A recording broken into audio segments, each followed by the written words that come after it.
큰 흐름으로 봤을 때 미국 증시가 계속적으로 추세적인 상승을 할 수는 있겠다. 라는 말씀을 드리고 있어요. 다만 지금 S&P 500은 5,100을 넘었고 나스닥도 16,000을 넘었는데 지금 나스닥이 좀 상승 여력이 좀 더 남았거든요. 단기적으로 봤을 때. 그래서 16,500선까지는 좀 더 올라가면서 나스닥도 약간 오버슈팅이긴 하지만 5,150까지는 좀 열려 있다라고 생각하는데 자 여기서 끝없이 올라갈 것인가 뭐 시장이 항상 끝없이 올라가진 않죠. 그 정도 수준이면 좀 일시적으로 쉬었다가 다시 올라가는 그림들이 나오지 않을까라는 생각을 하고 있어서 단기 등락은 좀 경계를 해야 될 레벨에 근접해 있다. 다만 등락이 있은 이후에는 다시금 올라가는 그림이 나올 테니까 지금 현재 시점에서 뭐 다 왔다라는 것보다는 쉬지 않고 올라온 데 따른 되돌림 과정, 그건 좀 염두에 둬야 된다라는 말씀을 드리고 있고요. 여러분들도 보실 수 있는 뭐 차트가 있을 거예요. 그러니까 인터넷 가셔가지고 CNN 머니 또는 Fear and Greed 인덱스를 쳐보시면 네. 그게 지금 몇 달째 익스트림 그리드, 극단적인 탐욕 구간에서 왔다 갔다만 하고 있거든요. 과열 양상이 되게 오래 가고 있다라는 거죠. 그리고 뭐 이거는 뭐 데이터를 따로 봐야 되긴 하는데. 매크로 리스크 인덱스라는 게 지금 저점이에요. 중기도, 단기도. 그 말은 무슨 말이냐면 많이들 생각하시는 리스크 온 시그널이 정점에 다가오고 있다. 그러니까 리스크에 대한 민감도가 굉장히 낮은 수준에 위치해 있다. 그 말은 거꾸로 말씀드리면 멀지 않아서 리스크에 대한 민감도가 높아질 수 있다는 의미라서 아마 3월 첫째 주, 둘째 주 정도까지 조금 더 올라갈 수는 있겠지만 그렇다고 해서 여기서 더 세게 베팅하기는 좀 어렵다. 좀 쉴 때를 기다렸다가 좀 타이밍을 잡아보자라는 말씀을 드리고 싶습니다. 미국 얘기를 할 때 올해 인플레이션이 확실히 잡힐 것이냐에 대한 걱정이 계속 그렇죠. 남아있잖아요. 그거는 기관들은 어떻게 평가하고 일단은 계세요? 많은 분들이 CPI가 예상보다 높게 나왔다라고 해서 디스인플레이션이 아니다 막 이런 얘기들이 논란들이 좀 있었던 것 같거든요. 근데 전년 대비로 보면 떨어지긴 떨어졌어요. 무슨 말씀을 드리냐면 물가는 우하향을 하는데 예상보다 좀 높은 수준이 나왔다라는 거죠. 근데 과거 2013년대 이후 흐름들을 보면은 특히 1월, 2월 달이 예상보다 물가가 높았던 적이 많습니다. 네. 왜냐면은 첫 번째로는 12월 연말 소비로 인한 물가 상승 압력이 좀 전이됐다라는 얘기를 할 수도 있겠고 두 번째로는 전 이게 좀 확률이 더 높다라고 생각하는데 매년 초에 반복되는 게 있습니다. CPI에 반영되는 물가 비중을 조절합니다. 무슨 말이냐면 전년도에 영향력이 작았던 거의 비중은 떨어뜨리고 영향력이 컸던 거는 상향 조정을 하죠. 무슨 말이냐면 작년에 물가 레벨이 높았던 거는 오히려 비중을 높이고 네. 물가 레벨이 낮았던 건 낮추는 건데 그래서 이번에도 물가 레벨 자체가 낮은 어쩌면은 0에 가까운 상품 비중을 떨어뜨리고요. 서비스 물가 비중을 높였거든요. 그러면서 좀 서프라이즈한 예상보다 높은 물가 레벨이 나왔다라고 보고 있어서 전 일시적인 영향이었다라고 생각을 하고 있고요. 반면에 2월 말에 발표된 PCE 같은 경우는 예상치에 부합하면서 이제 2% 초반대로 내려가는 그림들을 보여주고 있거든요. 그래서 등락은 문제가 있긴 하지만 방향성의 문제는 아니다. 속도의 문제지. 그래서 저희는 늦어도 PC 기준으로 올해 상반기를 지나면서는 2% 또는 그 밑으로도 갈 수 있기 때문에 6월 금리 가능성은 충분히 열려 있다라는 말씀을 드리고 싶습니다. 미국 주식 얘기를 할 때 AI 얘기를 안 할 수가 없습니다. 뭐 엔비디아 얘기해 주셨습니다. 네. 빅테크 AI 이런 쪽은 앞으로도 계속 승승장구할 거다 이렇게 평가하세요? 제일 좋은 거는 어디까지 갈지 모른다는 것 같아요. 네. 2017년 예를 한번 들어볼게요. 2017년에도 어마어마한 반도체 사이클이 들어왔었잖아요. 그때 생각을 해보시면은 지금에서 되돌아보니까 엄청난 반도체 사이클이 들어왔다라고 생각을 하는데 2017년에 2016년 말에서 2016년 턴 올라갈 때는 상승 사이클이네? 2017년 초중반 지나니까 빅 사이클이네? 그러다가 2017년 후반부 하반기 되니까 슈퍼 사이클이야 하면서 2017년 10월 11월에 고점 찍고 꺾였거든요. 근데 실적은 2018년 2월까지 실적은 사상 최대를 기록했습니다. 그때 사이클이랑 좀 비슷하지 않나? AI 좋을 것 같아. 이렇게 좋아? 더 좋아지나? 얼마나 더 좋아질 거야? 이런 생각들을 계속적으로 쌓아가면서 아마 올해 내내 계속적으로 주목을 받을 수 있다라고 생각을 하거든요. 그리고 앞서 말씀드렸던 것처럼 실적이 계속적으로 뒷받침되고 있고요. 최근 들어서는 엔비디아 실적이 정점을 지날 거라는 기대감이, 정점을 지나갈 거라는 시기가 원래는 25년이었거든요. 네. 26년으로 미뤄지고 있습니다. 전망치가 계속적으로 상향 조정된다라는 얘기거든요. 이런 사이클이 지속된다는 주가는 등락은 있어도 추세적으로 빠지거나 급격하게 하락하거나 그러지는 않을 것 같다라는 말씀을 드려서요. 물론 단기적으로는 쉬어갈 수 있다라고 생각하고 있어요. 앞서 말씀드렸던 미국 증시랑 좀 비슷한 맥락에서 좀 많이 오른 데 따른 되돌림 과정 불가피하다라고 생각을 하는데, 그래서 지금 엔비디아 갖고 계신 분들은 뭐 행복하시죠. 워낙 많이 올랐고 저점에서 잘 사신 분들은 그냥 들고 가시면 될 것 같고요. 만약에 뭐 따라서 사셨다는 분들은 지금 레벨에서 1, 2% 꺾일 때 조금 조심하자. 지금 사고 싶다라고 하시는 분들은, 새로 사고 싶다라고 하시는 분들은 저는 보통 그렇게 말씀드리는데, 주식이 하나도 없으신 분들은 타이밍을 재지 말고 지금 가격대라도 5%라도 사자. 그런 다음에 밀리면 더 산다라는 생각으로 가져가는 게 맞겠다. 그리고 저는 적극적으로 사야 될 타이밍은 한 750, 760달러까지 오면은 1차적으로 사도 되는 구간. 만약에 여기가 깨지면은 700달러 초반으로 가면 굉장히 좋은 매수 기회다라고 생각을 해서 전 700달러까지 간질지는 모르겠어요. 근데 단기적으로는 좀 쉬어갈 레벨까지 와 있다 정도로 말씀을 드리고 있고요. 빅테크 AI, 그냥 최근 흐름들을 보면 AI예요. 빅테크라고 말을 많이 했던 M7 중에서 탈락하는 기업들이 굉장히 많거든요. 네. 특히 애플, 테슬라. 왜냐면은 대표적으로 중국 노출도가 높고, 그리고 실적에 대한 컨빅션이 약합니다. 실적 전망치가 테슬라 같은 경우는 올해까지도 실적이 감익 가능성이 높다라는 예상이 들어오고 있고, 애플 같은 경우는 올해는 이익이 조금 올라간다라고는 하는데 거기에 대한 신뢰도도 되게 약하거든요. 그러니까 더 쏠릴 수밖에 없겠죠. 좋은 기업인 건 알고 있지만 실적이 뒷받침되냐 뒷받침되지 않느냐에 따라서 주가 차별화가 극명해진 시장. 근데 지금 제가 약간 단기적으로 좀 걱정하는 건 한쪽으로 너무 쏠린다라는 거죠. 네. 한국 증시는 작년에 극단적인 쏠림 현상을 경험했던 바가 있습니다. 아무리 좋은 주식이라고 하더라도 극단적인 쏠림 현상 이후에는 좀 부작용이 있을 수밖에 없었거든요. 미국도 단기적으로는 그런 부작용들을 한 상반기, 한 4, 5월까지는 좀 조심해야 되지 않을까?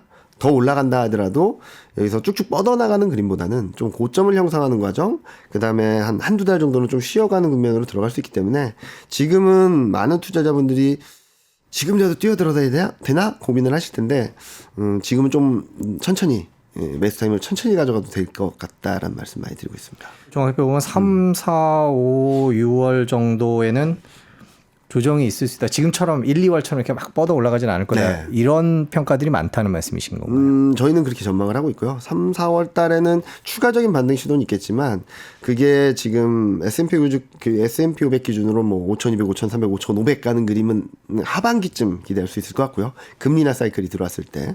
나스닥 같은 경우도 지금 16,500까지는 갈 수 있지만 17,000을 열어주기 위해서는 금리나라는 그런 것들이 좀 키가 들어와야 된다라고 생각을 하거든요. 그래서 지금은 좀 어떤 펀더멘털이 문제가 있다라기보다는 좀 미국 경기가 둔화된다는 걱정, 그리고 실적이 더 좋아질 수 있을까에 대한 검증 과정, 그리고 지금 엔비디아가 실적이 계속적으로 서프라이즈를 기록하고는 있지만 지난번에 나왔던 실적을 보면은 실적 서프라이즈 비율이 떨어지고는 있어요. 그러니까 3분기 전에는 실적 예상치 대비 30% 서프라이즈, 2분기 전에는 20% 서프라이즈, 지난 분기에는 10% 서프라이즈 비율이 좀 떨어지고 있거든요. 그래서 기대치가 그만큼 올라온 데 따라서 기대치를 넘어서기 좀 어려운 구간까지 들어가는 것이 아닌가라는 생각을 해서, 그때를 전후로 해서는 좀 쉬어가는 그림이 나오지 않을까라는 생각을 하고 있는 거죠. 미국 시장은 그럼 버블로 보지는 않으시는 거죠? 맞습니다. 예, 버블 얘기가 있긴 있던데요. 버블이 나오려면은 실적보다도 더 큰 폭의 상승을 해야 되는데, 앞서 말씀드렸듯이 나스닥의 PR은 지금 5년 평균에서 약간 벗어난 정도, 엔비디아는 5배가 폭등을 했는데도 PER 레벨은 더 떨어진 정도? 그럼 실적이 확실하게 뒷받침되고 있다는 거거든요. 주가 패턴만 가지고 버블에 대한 얘기들이 많이 나오곤 있는데 저는 아직은 아니다 라고 생각하고 있습니다. 중국에서 빠져나온 돈이 옆에 인도로 간다 그래서 인도 주가도 많이 올랐다 이렇게 얘기하고, 골드만삭스나 모건 스탠리 같은 이제 글로벌 투자 은행들도 인도 얘기를 요즘에 부쩍 많이 하는데 네. 실제로 그렇습니까? 그쵸, 많이 얘기하죠. 네. 일본을 대체할 수 있다. 그리고 뭐 무섭게 올라가고 있죠. 네. 지금 무섭게 올라가고 있어요. 사상 최고치를 경신하면서 계속적으로 상승 행진을 하고 있는데, 일단은 성장에 대한 기대가 중국에 대한 기대가 약해지는 상황에서 인도가 대체제가 될 수 있다는 걸로 시작을 해서 지금은 실질적인 인구 1위 국가, 그리고 성장을 7% 계속적으로 해갈 수 있는 국가, 아직까지도 성장의 모멘텀이 살아있는 국가라는 평가를 받으면서 계속적으로 올라가고 있는 그림이다라고 볼 수 있겠거든요. 그리고 인도 같은 경우는 지금 글로벌 전반적으로 선순환되는 그림이 아닌가라는 생각을 하고 있습니다. 네. 미국도 마찬가지인데요. 뭐 MSCI라든지 뭐 FTS라든지 글로벌 주요 지수에서 이렇게 증시가 계속적으로 올라가면 어떤 현상이 벌어지냐면 그 지수 내에서의 비중이 높아지겠죠. 그럼 이를 추종하는 인덱스 펀드들은 자연스럽게 담아야 됩니다. 더 네. 비중이 높아진 만큼. 그러면은 액티브 펀드들은 또 따라서 담아야겠죠. 그러면 더 올라가겠죠. 또 그런 선순환 구조가 미국도 인도도 일본도 이런 쪽에서 좀 맞물려 있는 것이 아닌가. 반대로 그보다 좀 취약한 국가들은 반대 현상인 거죠. 시가총액 비중이 떨어지니까 더 담을 필요가 없고 얘에서 빼서 좋은 쪽으로 가는 그림. 이런 것들이 좀 나오면서 미국 내에서도 AI 관련주와 그렇지 않은 종목들이 차별화가 있듯이 국가별로도 좀 차별화가 심하게 나타나는 현상들이 있었다. 이거를 뒤집어 줄 수 있는 효과들은 아마 환 쪽에서 변화가 있어야 되지 않을까 하는 생각을 하는데, 일단 인도 같은 경우는 장기 성장에 대한 기대들이 굉장히 강하게 하고 있고요. 그런데 지금 단기적으로는 좀 밸류에이션이 좀 과열 양상은 아닐까? 미국보다도 더 과열된 흐름들을 네. 보여주고 있습니다. 그리고 ROE 대비 PBR 비율을 본다 하더라도 미국보다 더 과열 양상을 보여주고 있거든요. 그래서 뭐 앞서 미국을 말씀드렸던 것처럼, 그리고 중국도 여기서 더 치고 가기는 어렵다라고 말씀드렸던 것처럼, 인도도 지금 레벨에서 3월 21일에 있을 FMC 회의 전후로 해서 달러라든지 채권금리라든지 이런 것들이 조금 흔들리면은 좀 한 번은 등락이 있지 않을까라는 말씀을 드리고 있고요. 인도 같은 경우는 중국의 대체 국가로서 시작된 거기 때문에, 만약에 24년 하반기에 중국이 다시 지금처럼 반등 등락이 아니라 제대로 된 반등 상승을 하기 시작한다라고 하면은 또 반대의 효과들이 나올 수도 있다라고 생각하고 있거든요. 그래서 지금은 저는 다른 나라들, 미국 같은 경우는 계속 올라갈 겁니다. 근데 잠시 쉴 겁니다라는 말씀드리지만, 인도의 상대적 매력은 조금 약해지지 않을까라는 걱정을 좀 하고는 있습니다. 네. 밸류에이션 얘기를 해주셨는데, 인도도 미국처럼 사상 최고치를 네. 갱신했고 이제 세계 4위 시장이 됐죠. 홍콩을 꺾고 4위 네. 시장이 되긴 했는데, 아까 말씀해 주신 대로 이제 미중 갈등의 수혜, 인구 증가 이런 걸 감안하면 장기적으로 투자하는 건 어떠냐라는 얘기고, 요즘 주변에도 특히 인도 투자를 하시는 분들이 많은데 네. 지금은 타이밍이 아닌 건가요? 지금은 단기적으로는 지금 전반적인 글로벌 증시가 더 올라갈 수는 있어요. 단기적으로 한 3월, 4월 정도까지는. 그렇다고 해서 이제 쉬지 않고 올라갈 것인가? 그렇진 않을 거라고 생각을 하거든요. 어떻게 보면은 많이 올라온 증시들은 향후 한두 달 정도의 증시름들이 약간 계륵 같은 장세일 수 있다라는 거죠. 더 올라갈 수 있어서 약간의 행복은 있겠지만 그 이후에 한두 달 정도의 고통은 좀 감안해야 되는, 아니면은 그렇게 본다면은 장기 투자하신다는 관점에서 접근을 하신다면 분할 매수가 맞겠다. 저는 그렇게 생각을 하고 있습니다. 그래서 반등할 때는 따라가지 말고, 그러니까 아까 말씀드렸듯이 주식을 아직까지 인도나 미국이나 뭐 엔비디아나 이런 것들 들고 계시지 안 계신 분들을 기준으로 말씀드리면, 지금 일단 지금 가격대에서 5%든 3%든 삽니다. 내가 100만 원을 살 거야라고 하면 3만 원을 사시는 거죠. 그러다가 반등할 때는 그냥 두고요. 밀리면은 한 5만 원 더 사고, 반등하면 내비두고, 또 밀리면 한 10만 원 더 사고, 이런 식으로 피라미딩 전략, 그러니까 내려가면 내려갈수록 매수 금액을 좀 더 높여가는 그런 전략을 가져가시면 하반기에는 좀 좋을 수 있다라고 생각을 하는데, 지금은 너무 서두르지 말자라는 것들을 계속적으로 말씀드리고 있습니다. 일본은 지금 많은 분들이 뭐 밸류업 프로그램 영향이다 뭐 그런 얘기를 하시는데, 23년부터 지금까지 치고 올라온 거는 가장 큰 영향을 준 거는 엔화입니다. 엔약세. 엔약세의 힘이 가장 컸어요. 23년부터 최근까지 상관관계를 보면은 0.89예요. 네. 89% 확률로 같은 방향성을 보여줬다는 거거든요. 그런데 최근 들어서는 약간 과열된 양상을 보여주고 있어요. 엔달러 환율은 150 밑으로 갔다 150 회복했다 이렇게 가고 있는데, 일본 증시는 150 밑으로 가면 살짝 꺾였다가 150 다시 회복하면 쫙 치고 올라가고, 150 밑으로 가면 살짝 꺾였다가 쫙 치고 올라가고, 방향성은 비슷한 것처럼 보이지만 움직이는 강도나 속도가 증시가 더 세게 나타나고 있거든요. 그래서 저는 조금은 과열된 양상들을 보여주지 않나 라는 생각을 하고 있고요. 자, 그러면은 엔 약세가 일본 증시 상승 드라이브였고, 경기 회복에 대한 기대, 그리고 향후 디플레이션에 대해서 탈출한다라는 기대. 자, 그럼 이 세 가지 측면을 보면은 첫 번째, 경기는 더 좋아질 것인가? 전년 대비로 보면은 올해 안에 마이너스 성장할 수도 있습니다. 네. 네, 전년 대비로 보면 워낙 전년이 잘했으니까. 그리고 물가는 높았던 기저효과 때문에 또 둔화될 수밖에 없고요. 자, 그러면 이제 마지막으로 남은 거는 엔 약세인데, 자, 엔 약세가 왜 될까? 첫 번째로는 미국과 다른 방향성의 통화 정책을 유지하고 있다. 미국은 긴축이었고 일본은 완화적인 통화 정책을 계속적으로 유지했죠. 미국이 금리 인상을 멈추면서부터 일본은 통화 정책 정상화를 논의하기 시작합니다. 타이밍이 되게 아이러니해요. 그래서 막 한때 출렁이기도 했죠. 일본 증시도 엔화도. 네. 근데 다시 엔 약세가 전개됩니다. 자, 왜 그럴까? 이 시점을 가만히 생각해 보면은 미국이 금리 인하 시점에 대한 논란을 겪으면서 일본도 통화정책 정상화 속도를 늦추려고 하고 있어요. 자, 이게 무슨 말이냐? 지금 일본이 완화적인 통화정책을 영원히 하려고 하지 못합니다.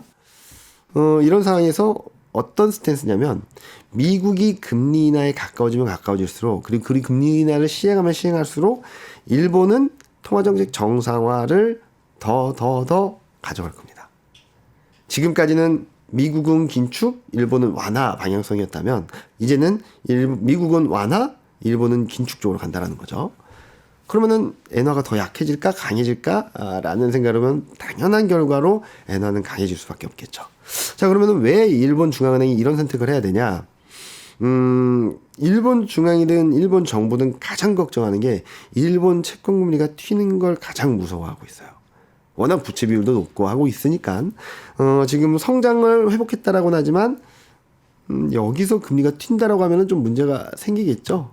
그래서 금리를 최대한 자제시키고 진정시키고 통화 정책을 정상화하는 과정은 미국이 금리 인하할 때 우리는 정상화하면서 미국 때문에 금리는 내려가려고 하고 자기네들은 정상화하는 과정에서 등락은 있겠지만 금리 레벨 자체를 유지하면서 자기네들은 안정적인 정상화 과정을 거칠 수 있다고 생각하고 있어서, 근데 반대로 이거는 엔화에는 좀 안 좋은 소식이겠죠. 그래서 저는 저도 요즘 지점 세미나를 많이 다니는데 다니다 보면은 제가 한국 증시 어때요? 뭐 미국 증시 어때요? 하면은 지금은 일본이야 막 다 그런 얘기를 하세요. 근데 다들 그 얘기하시거든요, 진짜. 미국보다 더 일본 얘기 많이 하세요. 근데 그때마다 제가 말씀드리는 것 중에 하나는 너무나도 많은 분들이 한쪽으로 쏠리면 반대 현상들이 많이 나타났다. 21년 1월 달에 미국 필요 없어, 전부 다 한국으로 가자, 동학개미 운동이 일어났을 때가 글로벌 증시 대비 한국 증시가 가장 비쌀 때입니다. 그 다음부터는 계속적으로 떨어졌고요. 그리고 22년 말에 23년을 전망할 때는 이제 리오프닝을 하니까 미국은 중국이야, 미국하고 유럽은 침체할 거야, 미국하고 유럽은 잘 나갔고요. 중국만 죽을 썼죠. 지금은 23년 말 24년 초를 돌아오면서 보면은 믿을 건 일본이야, 중국, 한국 뭐 이러시거든요. 저는 그래서 요즘 들어서는 이런 데를 더 다시 쳐다봐야 될 때가 아닌가. 뭐 그렇다고 해서 지금 일본이 지금 꺾입니다 그런 건 아니지만 오히려 그런 흐름들이 나올수록 좀 아니라고 생각했던 쪽에 좀 매수 비중을 조금씩 늘려가는 게 조금은 역발상적인 투자가 좀 필요한 시점이 아닌가라는 생각을 많이 하고 있습니다. 미국 중심의 공급망 재편에 있어서 일본이 유리한 자리를 차지하고 있던 이런 변수들을 좀 여쭤보려고 했거든요. TSMC가 일본에 공장을 짓고 네. 밸류체인에 있어서 중간 허브 역할을 할 듯한 모습들을 보여주고 있죠. 그런 부분들에 의해서 일본 증시의 매력도가 조금은 유지될 수 있거나 아니면 좋아질 수 있다고 생각하는데, 가격적인 측면은 또 그거는 좀 다른 얘기겠죠. 네. 아까도 말씀드렸던 2017년 반도체 사이클에 있어서 주가는 2017년 10월, 11월에 고점을 찍었고 실적 고점은 2018년 2분기였거든요. 6월달. 그렇다는 거죠. 더 좋은 그림들이 있다 하더라도 엔화에 더 민감하게 반응을 하면서 여기까지 올라왔다면 엔화가 강세 전환하는 시점에서 일본 증시가 펀더멘탈을 다시 믿고 더 올라간다? 아마 펀더멘탈에 대한 기대감도 상당 부분 선반영됐다라고 생각하고 있어서 저는 업종 종목별 좀 차별화가 좀 더 이어질 수는 있고 종목 장세가 이어질 수 있어도 그러니까 반도체라든지 이런 쪽들이 조금 더 올라갈 수는 있어도 여기서 엔화가 강세가는데 펀더멘탈에 기댄 상승이 더 이어진다? 그렇게 보긴 좀 어렵지 않을까라는 생각을 하고 있습니다.